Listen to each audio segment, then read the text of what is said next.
বন্ধুরা, আমরা অনেকে বাজার থেকে দামি সার কিনে জমি তৈরি করি, কিন্তু আজ আমি আপনাদের দেখাবো একদম বিনা পয়সায় কিভাবে ঘরের উপাদান দিয়ে কিভাবে জমি তৈরি করবেন। চলো দেখে নিই আজকে আমাদের জাদুকরী উপাদানগুলো। প্রথম উপাদান যে সবার বাড়িতে থাকে সেটি হলো গোবর।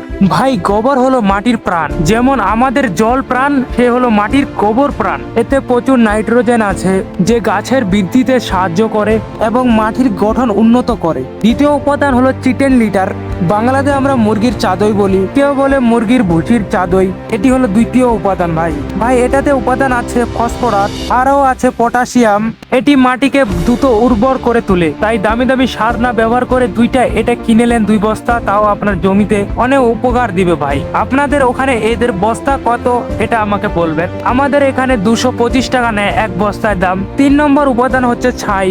ভাই এটি তো প্রাকৃতিক পটাশিয়াম হিসাবে কাজ করে, মাটিতে ক্ষতিকারক পোকা এবং ছত্রাক দূর করতে সাহায্য করে। আর গাছকে আরেকটি কাজ আছে এটি গাছটিকে যখন দিবেন না, গাছ তাড়াতাড়ি পচবে না। ভাই 4 নম্বর উপাদান হলো ঘরের গোছা।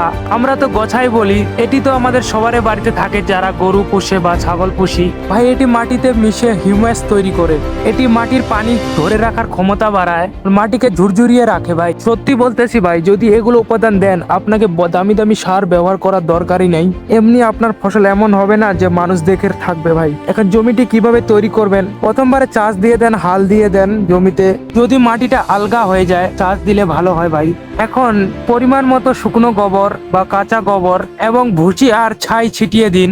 তারপরে গোছাগুলো ভালো করে ছিটিয়ে দিন। ভাই সব উপাদান দিয়ে দিয়েছেন, এখন কি করবেন?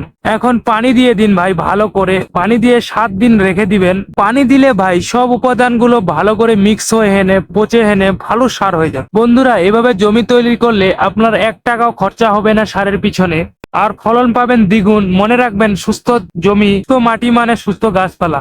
ভিডিওটি কেমন লাগলো কমেন্ট করে জানাবেন। তো সবাইকে ধন্যবাদ।